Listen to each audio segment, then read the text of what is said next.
Assalamualaikum warahmatullahi wabarakatuh. Waalaikumsalam warahmatullahi wabarakatuh. Bismillah, alhamdulillah, assalatu wassalamu ala rasulillah.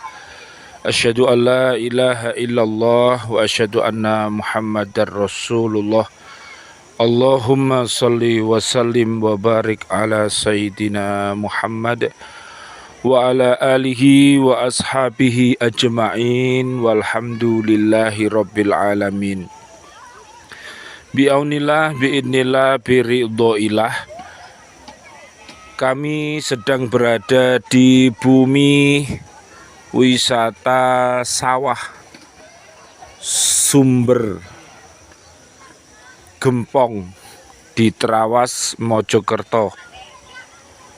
Mengantarkan anak-anak kami bertasyakuran kelas 6. Tadi malam sudah menjalankan tasyakurannya serta penampilan dan penganugerahan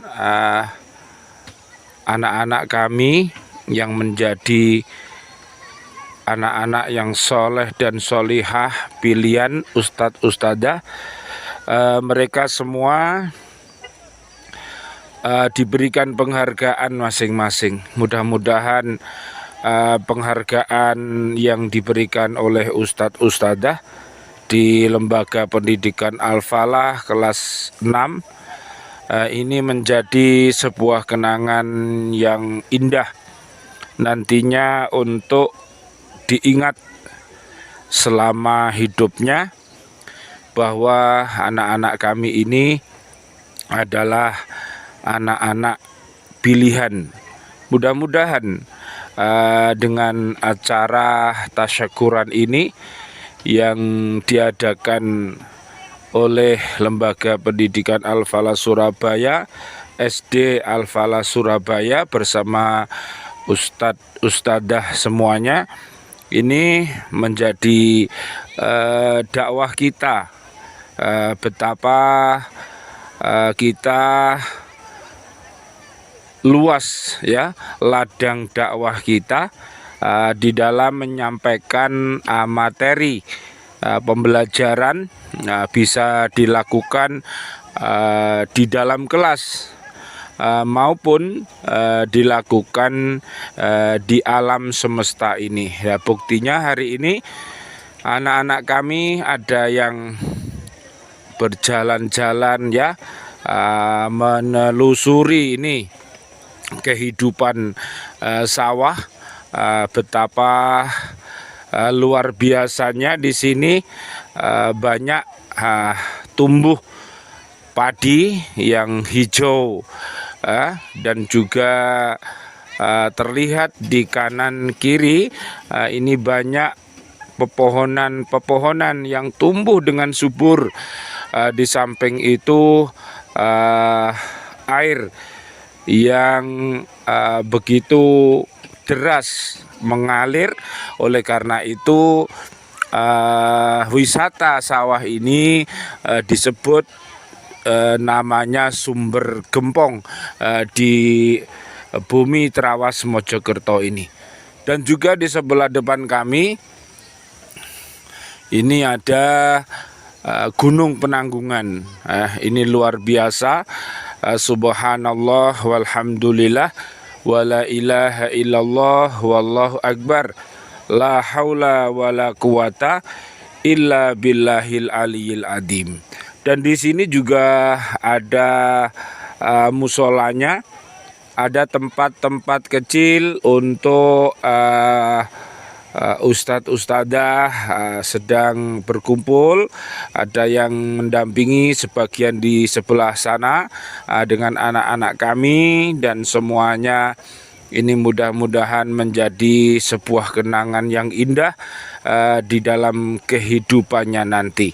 Mudah-mudahan harapan kami seluruh ilmu yang diberikan kepada anak kami ini menjadi ilmu yang bermanfaat, di mana ilmu yang bermanfaat ini nantinya akan mampu mendidik anak-anak kami menjadi generasi-generasi yang soleh dan solihah, yang akhirnya mampu untuk memotivasi dirinya dan juga keluarga besarnya betapa pentingnya yang namanya amal jariah, di mana semuanya ini kita butuhkan pada saat kita sowan kembali kepada Allah Subhanahu wa Ta'ala.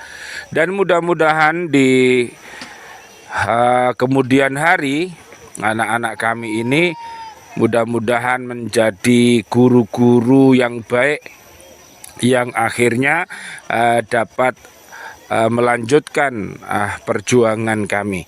Amin amin ya Rabbal Alamin. Mari kita lihat di surat An-Naba, surat ke-78, mulai dari ayat 6. Allah Subhanahu wa Ta'ala berfirman, A'udzu billahi minasyaitonir rajim. Bismillahirrahmanirrahim. Alam naj'alil arda mihada.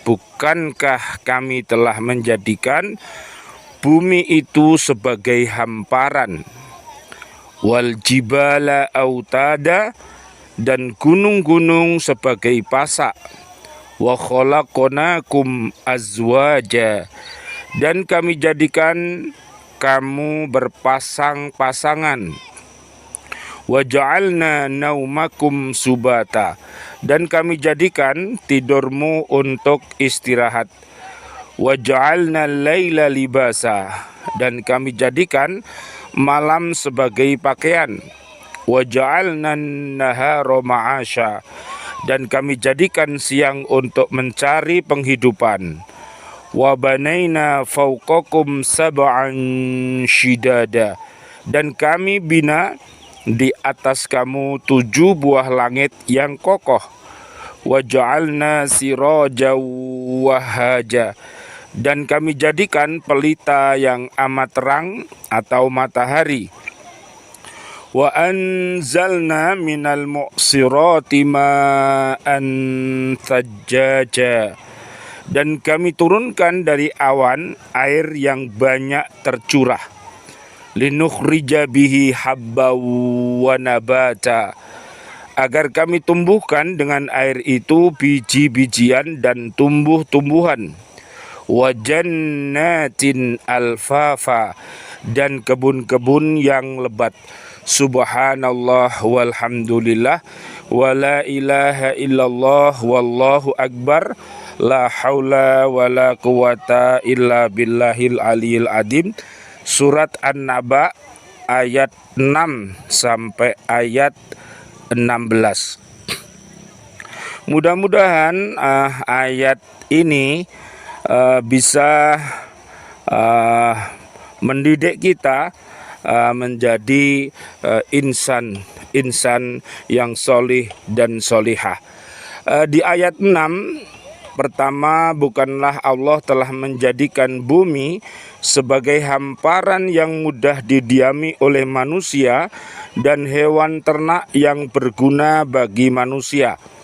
Sebetulnya bumi ini bundar seperti bola, tetapi karena begitu besarnya, maka permukaannya tampak datar seperti hamparan. Luar biasa Allah Subhanahu wa Ta'ala menciptakan bumi ini, jadi kelihatannya seperti karpet yang digelar, dihamparkan, tapi sebetulnya bumi kita ini bentuknya adalah bulat seperti bola. Mudah-mudahan kita semuanya ada di surat 19 ayat ke-33. Mudah-mudahan kita ini dilahirkan dalam keadaan selamat, mudah-mudahan nanti wafat dalam keadaan selamat, dan dibangkitkan dari bumi ini kita dalam keadaan selamat.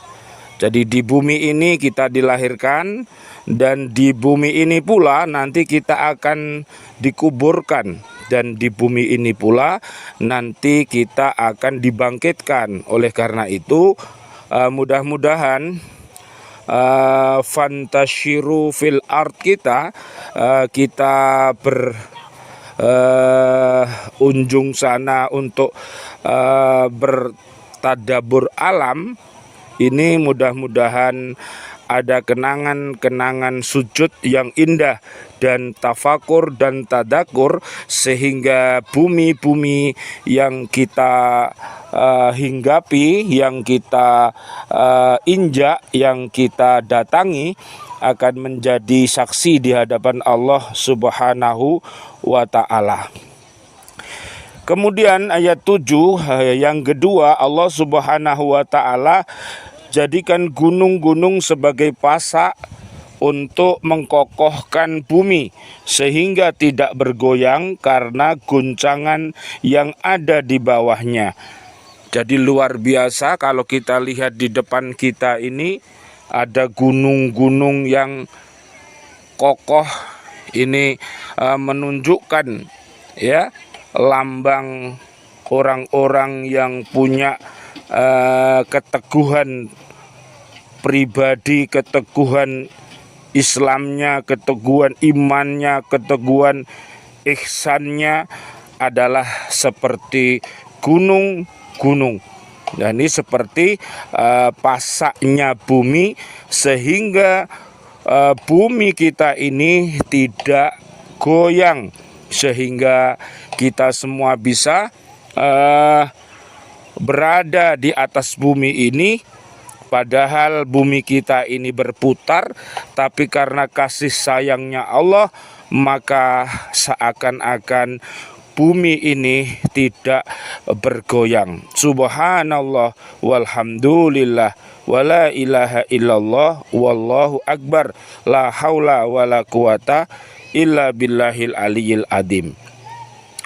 Ayat yang ke-8 ketiga, yang tidak kalah hebatnya Allah menciptakan manusia berpasang-pasangan, laki-laki dan perempuan, agar timbul kecintaan dan kesayangan di antara suami istri untuk menempuh hidup bahagia dan memelihara keturunan yang baik, mempertahankan kelangsungan jenis manusia sehingga tidak punah.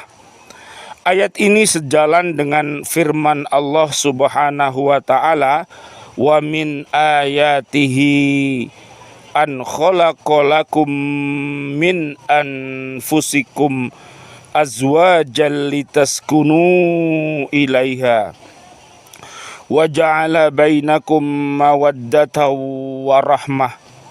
Dan di antara tanda-tanda kebesarannya ialah Dia menciptakan pasangan-pasangan untukmu dan jenismu sendiri, agar kamu cenderung dan merasa tentram kepadanya, dan Dia menjadikan di antaramu rasa kasih dan sayang. Inilah yang disebut dengan ayat-ayat cinta. Mudah-mudahan pasangan muslimin muslimat, mukminin mukminat yang ada di bumi ini, Allah jadikan mereka semua orang-orang yang soleh dan solihah, sehingga sakinah, mawaddah, warahmah. Amin ya rabbal alamin. Ayat yang ke-9.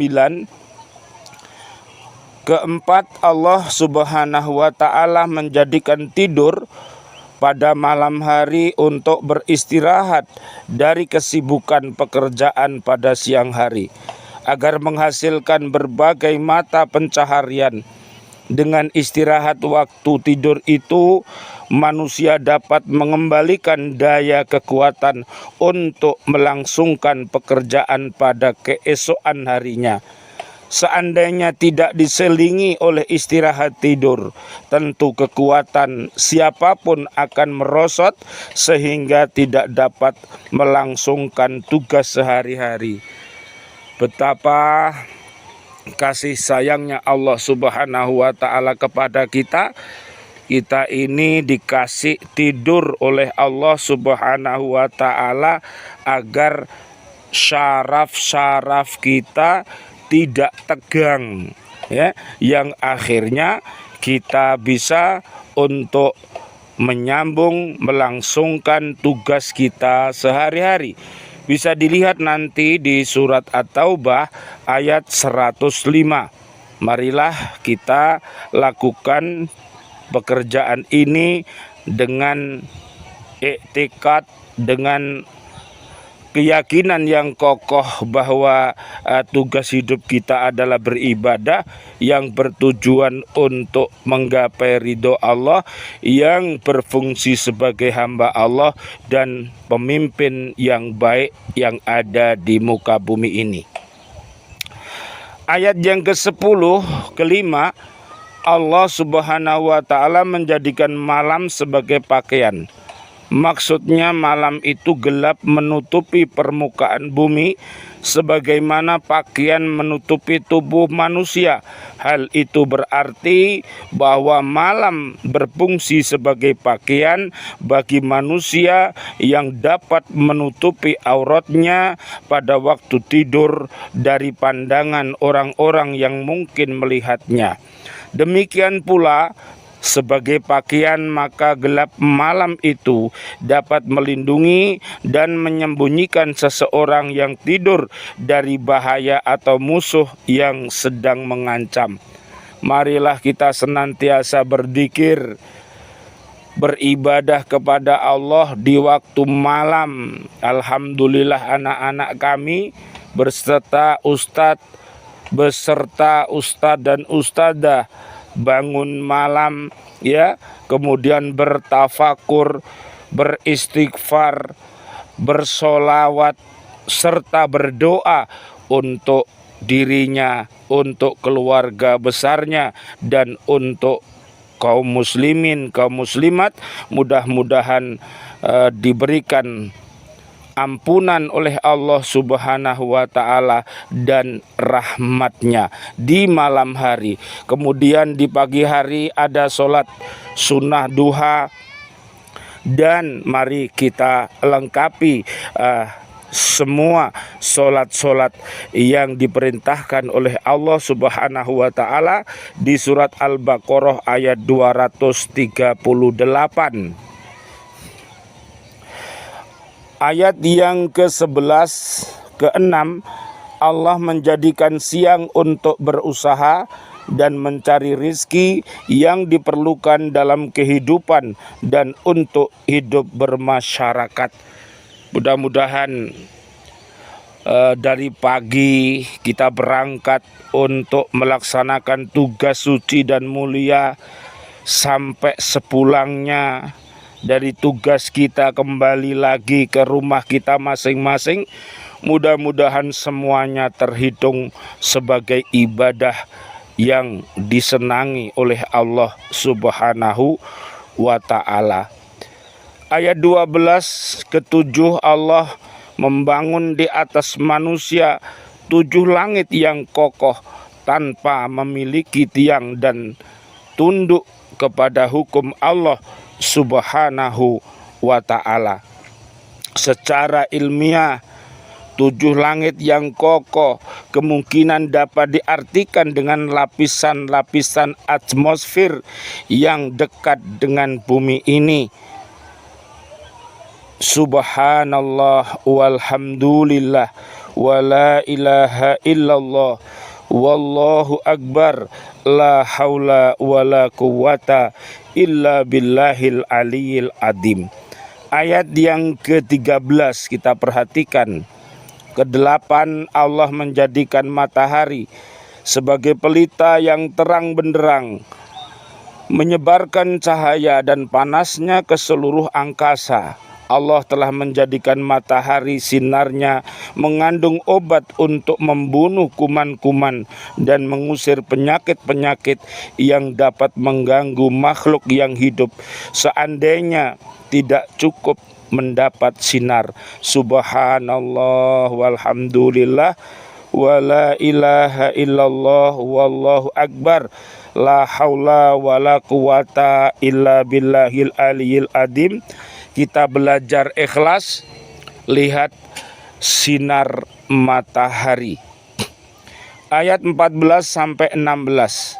Kesembilan, Allah Subhanahu wa taala menurunkan dari awan air hujan yang banyak yang memberi manfaat, terutama untuk menumbuhkan tumbuh-tumbuhan yang berguna bagi manusia dan binatang. Hal itu bertujuan agar dapat menumbuhkan biji-bijian seperti gandum, sayur, padi, dan tumbuh-tumbuhan untuk bahan makanan manusia dan hewan ternak.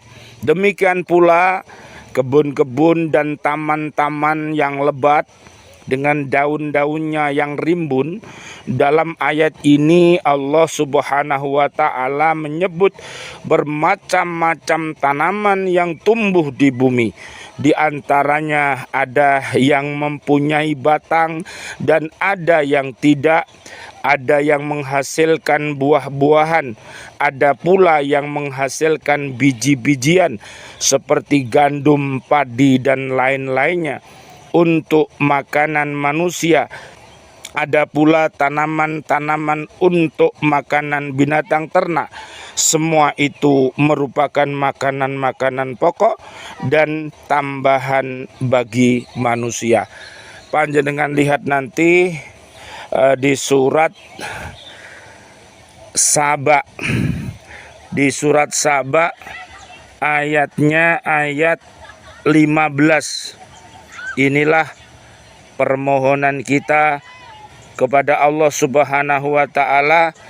Mudah-mudahan negeri kita ini dijadikan negeri yang aman, damai, sejahtera, penduduknya beriman takwa, dan apabila berbuat maksiat mudah-mudahan cepat-cepat bertaubat sehingga selamat dunia akhirat.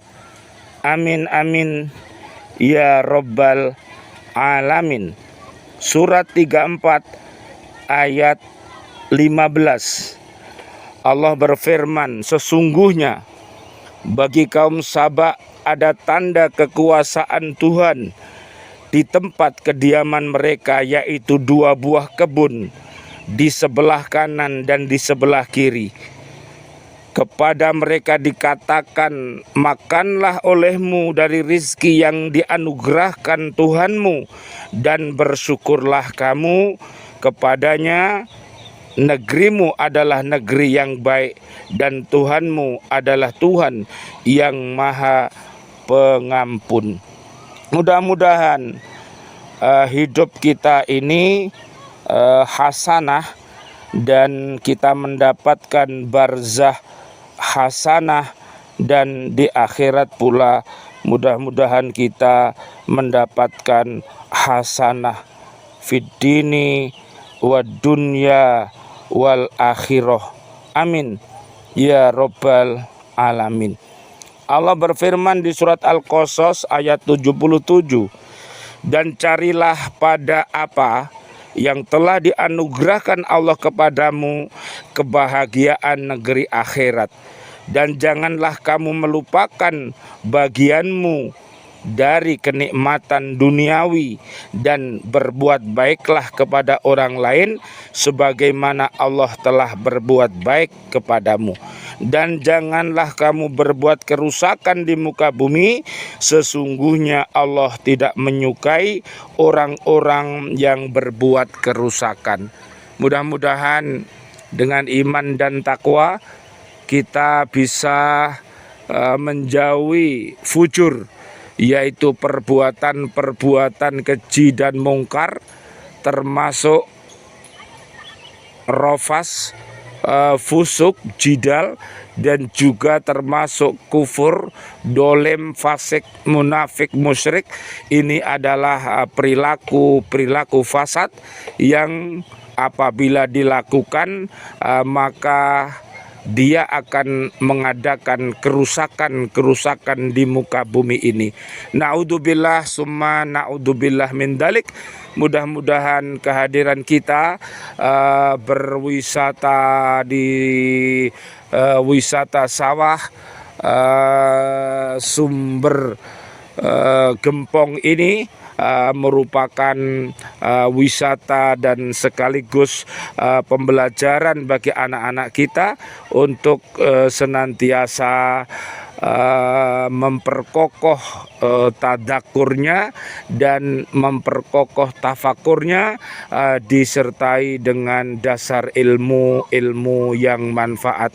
Rabbana hablana min azwajina wa dzurriyyatina qurrata ayun waj'alna lil muttaqina imama.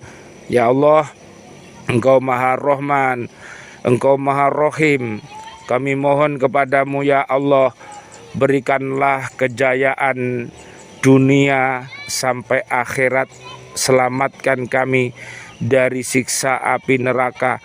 Berikanlah kepada kami seluruh kaum muslimin, kaum muslimat yang masih hidup panjang umur bil barokah wa bi taatillah sihah wal afiyah. Wafatkan kelak kami dalam keadaan husnul khotimah. Ya Allah, doa-doa kami untuk seluruh saudara dan saudari kami, seluruh kaum mukminin mukminat yang sudah wafat, ayah kami, juga para sahabat-sahabat guru di lembaga pendidikan Al-Falah, anak-anak kami yang sudah wafat, dan juga bapak ibu wali murid yang sudah wafat, para pecinta Masjid Al-Falah yang sudah wafat, dan seluruh kaum muslimin muslimat yang sudah wafat, presiden kami, para menteri kami, dan juga para pahlawan-pahlawan kami, dan seluruh warga bumi ini yang sudah wafat. Doa-doa kami, Allahumma gfir lahum warhamhum wa'afihim wa'fu anhum. Allahumma anzilir rahmah wal maghfirah wan ni'mah wal jannah. Amin ya rabbal alamin. Wal afu minkum. Wassalamualaikum warahmatullahi wabarakatuh. Waalaikumsalam warahmatullahi wabarakatuh.